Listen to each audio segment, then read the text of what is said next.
मेरे स्टूडेंट्स, हमने पिछली वीडियो में फ़ॉन्ट सेक्शन देखा था। इसके अंदर हमने ये सब ऑप्शंस देखे हैं, bold, italic, underline, subscript, superscript. अब आप यहाँ पर क्लिक करोगे तो यहाँ पर एरो पर क्लिक करने से कुछ ऑप्शंस ये सब आपने देख लिए हैं पिछली वीडियो में। फ़ॉन्ट का स्टाइल कैसे चेंज करते हैं, साइज कैसे चेंज करते हैं, और यहाँ पर स्ट्राइक थ्रू का यूज कैसे करते हैं, सबस्क्रिप्ट, सुपरस्क्रिप्ट, ये सब कैसे। डबल स्ट्राइक अगर आपको लगाना हो तो आप यहाँ से डबल स्ट्राइक का यूज कर सकते हो ऑप्शन। डबल स्ट्राइक से टेक्स्ट के बीच में इस तरह से 2 बार लाइन आ जाती है, तो आप डबल स्ट्राइक का यूज भी कर सकते हो। और यहाँ से अगर डबल स्ट्राइक हटाना हो तो यहाँ पर क्लिक करोगे तो वापस हट जाएगा।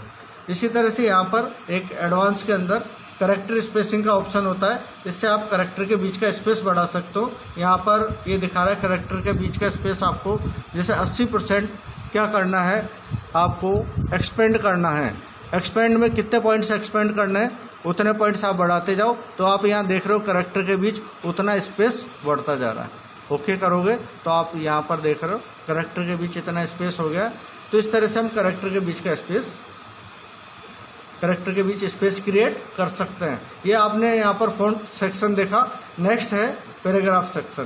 पैराग्राफ सेक्शन के अंदर हम देखते हैं यहाँ पर आप देख रहे हो किस तरह से बुलेट्स लगाई जाती है। तो अलग अलग तरह की बुलेट्स आप लगा सकते हो। जैसे यहाँ पर हम थोड़ा सा इसकी फॉर्मेटिंग क्लियर कर देते हैं। यहाँ से पहले एक फॉर्मेटिंग क्लियर कर दिया और यहाँ पर इसकी साइज वापस एक बार बढ़ा देते हैं। यहाँ से ये साइज बढ़ा दें। अब हम इस पर बुलेट्स लगाना चाहते हैं तो यहाँ पर आप देखोगे, देखो अलग अलग स्टाइल की बुलेट्स यहाँ पर आ गई। यहाँ पर क्लिक करके जैसे यहाँ पर आपने इस तरह के बुलेट्स लगा दी, इस तरह के लगा दी। तो अलग अलग तरह के बुलेट्स का आप यहाँ पर यूज कर सकते हो। और यहाँ से आप नंबर लिस्ट लगा सकते हो, जैसे 1 2 3, या आप इस तरह के स्टाइल में ले सकते हो, या रोमन में ले सकते हो, या ABC के रूप में ले सकते हो, या स्मॉल ABC के रूप में ले सकते हो। तो इस तरह से अलग अलग स्टाइल में आप नंबर लिस्ट लगा सकते हो। जैसे यहाँ पर 1 2 3 में आ रही है, फिर आप यहाँ पर देखोगे तो यहाँ पर ये इस तरह से 1 2 3 आ रहा है। फिर आप यहाँ पर देखोगे तो ABC के रूप में आ रहा है, और इस तरह से देखोगे यहाँ पर रोमन में आ रहा है। तो आप यहाँ से अलग अलग स्टाइल में नंबर लिस्ट लगा सकते हो। और यहाँ पर है multi level list. Multi level list क्या होता है, जैसे आपने मान लो यहाँ पर कुछ टाइप किया, एक नई फाइल ले लेते हैं। अब जैसे यहाँ पर हमने टाइप किया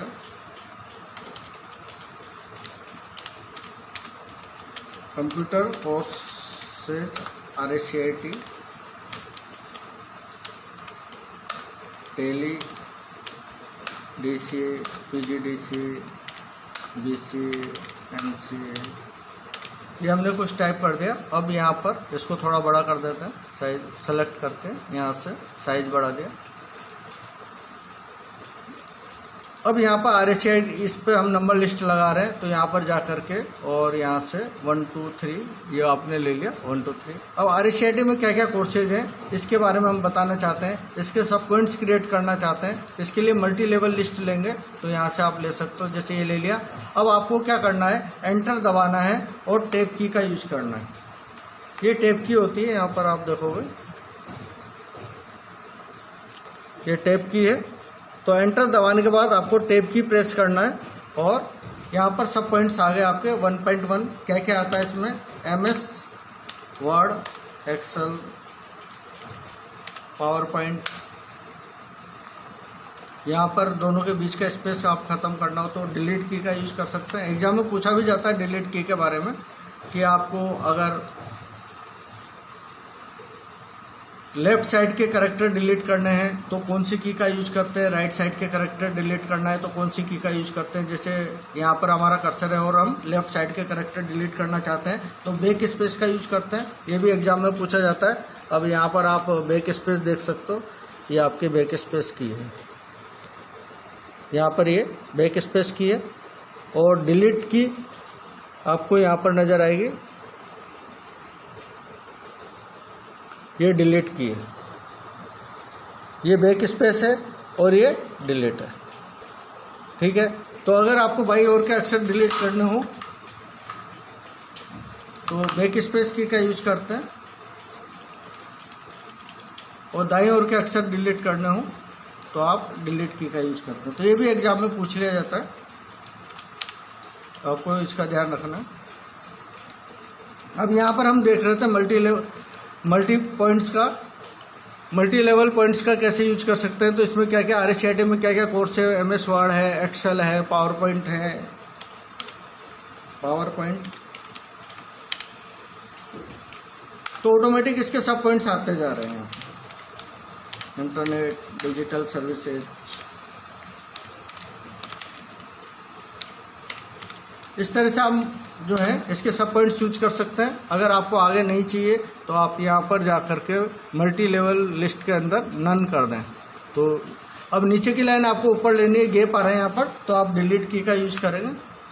अब इसके भी सब पॉइंट्स लेने तो आपको पहले एंटर दबाना है, उसके बाद टैब दबाना है। तो आप इसके भी टैली अकाउंटिंग विथ GST,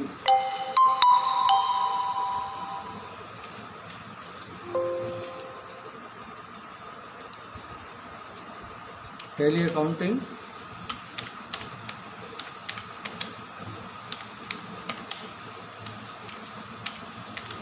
तो इस तरह के इसके भी सब पॉइंट्स आप जो भी लेना चाहते हो 2.1, 2.2 इस तरह से ऑटोमेटिक सब पॉइंट्स आते जाने। इस तरह से आप मल्टी लेवल पॉइंट्स का यूज कर सकते हैं।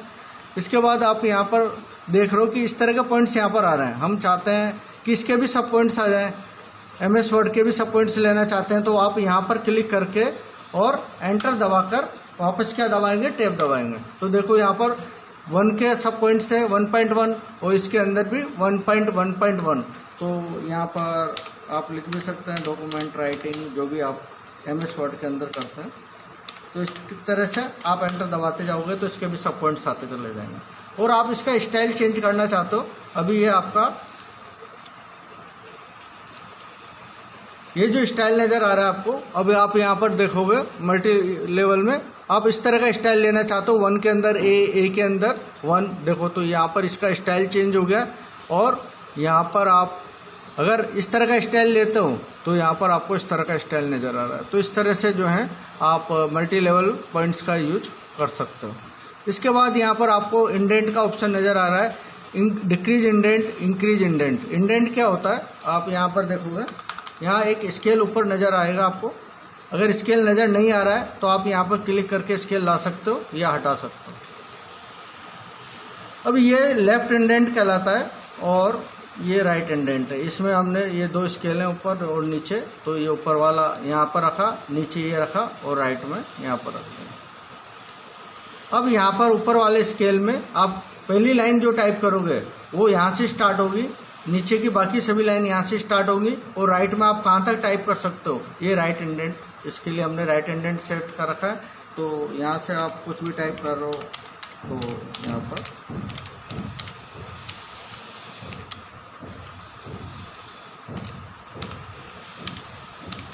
देखो ऑटोमेटिक जो है ये आपका पहला इंडेंट, लेफ्ट इंडेंट यहाँ से स्टार्ट हुआ है, बाकी की लाइन सभी यहाँ से स्टार्ट हुई हैं और राइट में आप कहाँ तक टाइप कर पा रहे हो वो आपका यहाँ पर राइट इंडेंट आ रहा है। तो इस तरह से आप लेफ्ट और राइट इंडेंट का यूज कर सकते हो। इस इंडेंट को आप आगे भी बढ़ा सकते हो।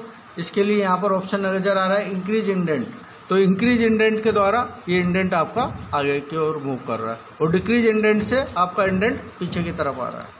तो इस तरह से हम इंक्रीज इंडेंट और डिक्रीज इंडेंट का यूज कर सकते हैं। आप यहाँ पर देख रहे हो एक पैराग्राफ यहाँ पर है, असेंडिंग सॉर्टिंग कैसे कर सकते हैं आप, मतलब आप नंबर्स या टेक्स्ट को असेंडिंग और डिसेंडिंग ऑर्डर में कैसे जमा सकते हैं। इसके लिए आप सॉर्ट ऑप्शन का यूज कर सकते हैं।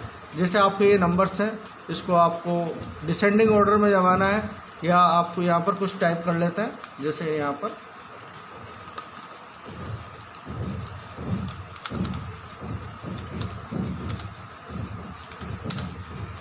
ये हमने कुछ टाइप किया। अब आप उसको बढ़ते हुए क्रम में जमाना चाहते हो तो इसको सेलेक्ट करके और यहाँ पर हम क्या लेंगे, असेंडिंग। असेंडिंग मतलब बढ़ते हुए क्रम में दिखाएगा 36, 45, 78, 96 और यहाँ पर आप डिसेंडिंग करोगे तो ये घटते हुए क्रम में, मतलब सबसे बड़ी संख्या सबसे ऊपर, उसके बाद 78, 45, 36।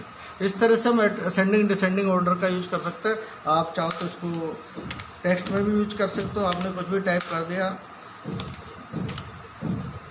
तो इनको भी आप असेंडिंग और डिसेंडिंग ऑर्डर में जमा सकते हो। जैसे ये सेलेक्ट किया AXR सेलेक्ट करके, और आप यहाँ से असेंडिंग लोगे तो यहाँ पर ARX आ गया, और यहाँ पर डिसेंडिंग करोगे तो X ऊपर आ गया, R और फिर A। इस तरह से आप टेक्स्ट और नंबर्स को असेंडिंग डिसेंडिंग ऑर्डर में जमा सकते हो।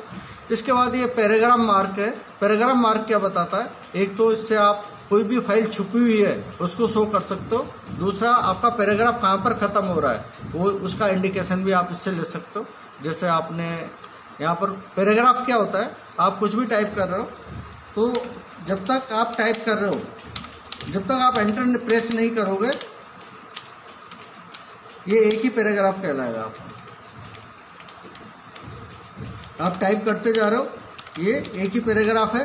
जितना भी आप टाइप करते जाओगे, लेकिन एंटर दबा दिया आपने तो ये नेक्स्ट पैराग्राफ स्टार्ट हो जाता है। अब जैसे ये नेक्स्ट पैराग्राफ ले लिया हमने, फिर आप एंटर दबाओगे, फिर नेक्स्ट पैराग्राफ स्टार्ट हो जाएगा। तो आपका पैराग्राफ कहाँ से स्टार्ट है, कहाँ पर खत्म है, ये सारी चीज़ें आप किससे देख सकते हैं? पैराग्राफ मार्क से देख सकते हैं। यहाँ पर आप क्लिक करोगे तो यहाँ पर दिखा रहा है, यहाँ भी हमने एंटर दबाया, यहाँ भी एंटर दबाया, ये सिद्धिविनायक इन्फोटेक ये लिखा, और यहाँ पर हमने लिखने के बाद यहाँ तक कंटिन्यू है, यहाँ पर एंटर दबाया तो ये चिन्ह नज़र आ रहा है। फिर ये नेक्स्ट लाइन लिखी, एंटर दबाया। तो इस तरह से हम देख सकते हैं कि कहाँ से आपका पैराग्राफ कहाँ से स्टार्ट है, कहाँ पर ख़त्म है। अब जैसे आपको मैंने बताया था कुछ टेक्स्ट आपको बार बार टाइप करने की आवश्यकता नहीं पड़े, तो आप यहाँ पर इसके लिए एक इक्वल टू RAND, और जितने पैराग्राफ आपको लेने हैं, अब वो पैराग्राफ हम यहाँ पर डाल रहे हैं। जैसे हमको कितने पैराग्राफ लेने हैं? 20 पैराग्राफ। अब यहाँ पर ये आपको ब्रैकेट स्टार्ट और बंद करना है, तो इसके लिए भी आपको ध्यान रखना है। मैंने बताया था कि ऊपर की जितनी भी कीज आती है उसके लिए आपको शिफ्ट के साथ यूज करना है। तो शिफ्ट के साथ आपको यहाँ पर कीज नज़र आ रही है 9 और 0 के ऊपर।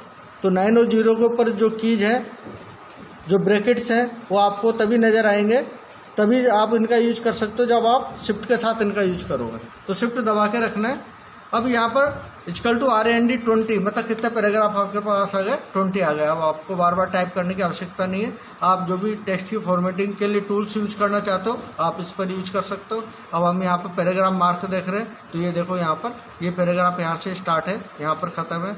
दूसरा यहाँ से स्टार्ट है, यहाँ पर लगातार टाइप किया गया है ये, और यहाँ पर ख़त्म है। ठीक है, इस तरह से हम पैराग्राफ मार्क का यूज कर सकते हैं। अगर आप कोई टेक्स्ट छुपा देते हो, जैसे मान लो ये डायरेक्टली लिखा हुआ है, इसको हमने हाइड कर दिया। हाइड के लिए होम के अंदर यहाँ पर एक ऑप्शन होता है हाइड का,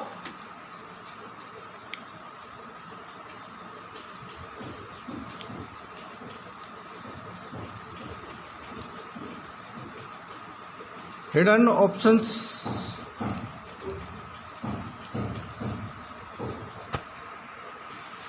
तो यहाँ पर हम देख रहे हैं जैसे डायरेक्टली जो वर्ड है इसको हम हाइड करना चाहते हैं, तो फॉन्ट के अंदर आप यहाँ पर क्लिक करोगे और यहाँ पर हिडन एक ऑप्शन है, इसके द्वारा हम किसी भी टेक्स्ट को हाइड कर सकते हैं। अब जो डायरेक्टली ऑप्शन है वो हाइड हो चुका है, लेकिन हम इसको छुपी हुई स्थिति में देखना चाहते हैं, तो उसके लिए भी आप यहाँ पर पैराग्राफ मार्क का यूज कर सकते हैं।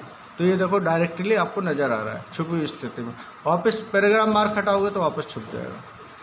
तो इस तरह से हम यहाँ पर पैराग्राफ के कुछ ऑप्शंस आपने यहाँ पर देखे, पैराग्राफ मार्क। इसके बाद यहाँ पर अलाइनमेंट का है, सेंटर अलाइनमेंट कैसे यूज करते हैं, लेफ्ट अलाइनमेंट कैसे यूज करते हैं, राइट अलाइनमेंट कैसे यूज करते हैं, और जस्टिफाई कैसे यूज करते हैं। जैसे हमने इसको सेलेक्ट किया, अब यहाँ पर सेंटर अलाइनमेंट किया तो आपका टेक्स्ट सेंटर से अलाइन हो गया। लेफ्ट अलाइनमेंट किया तो लेफ्ट से अलाइनमेंट हो गया। राइट अलाइनमेंट करोगे तो राइट से अलाइनमेंट हो जाएगा, और जस्टिफाई करोगे तो लेफ्ट से भी होगा और राइट से भी होगा। तो ये सब चीज़ें एग्जाम में पूछी जाती है, और इसके शॉर्टकट्स भी आपको ध्यान रखने हैं। जैसे सेंटर अलाइनमेंट का कंट्रोल E है, लेफ्ट अलाइनमेंट का कंट्रोल L है, राइट अलाइनमेंट का कंट्रोल R है, और जस्टिफाई का कंट्रोल J है। तो यहाँ पर देखेंगे कंट्रोल दबा के रखा और E दबाया तो ये सेंटर हो गया, L दबाने पर लेफ्ट हो गया, R से राइट हो गया, और J से जस्टिफाई हो गया। इस तरह से आपको शॉर्टकट्स भी इनके ध्यान रखने हैं। अब लाइन, ये ऑप्शन से लाइन स्पेसिंग, इससे आप लाइन और पैराग्राफ के बीच का स्पेस बढ़ा सकते हो।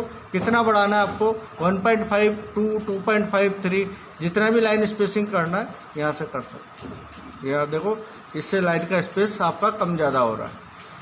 इसके बाद नेक्स्ट ऑप्शन है आपका शेडिंग। शेडिंग से आप इसका बैकग्राउंड कलर चेंज कर सकते हो। आप चाहते हो इसके बैकग्राउंड का कलर कैसा हो, तो यहाँ पर आपने जैसे ये ले लिया, तो आप जो भी आप टाइप करोगे उसके पीछे ऑटोमेटिक इस तरह का बैकग्राउंड आता चला जाएगा।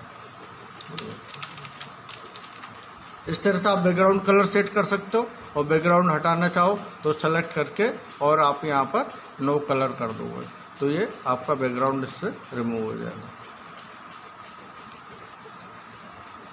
सेलेक्ट करना है और नो कलर, ठीक है।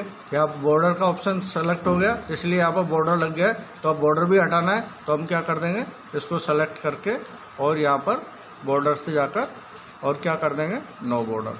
तो इस तरह से बॉर्डर भी आपका हट जाएगा, ठीक है। तो कोई भी बैकग्राउंड कलर आपको लेना है, इसके पीछे का बैकग्राउंड कलर आपको सेट करना है। यहाँ से सेलेक्ट किया और यहाँ से आप बैकग्राउंड कलर जैसा भी लेना चाहते हो उस तरह का कलर ले सकते हो।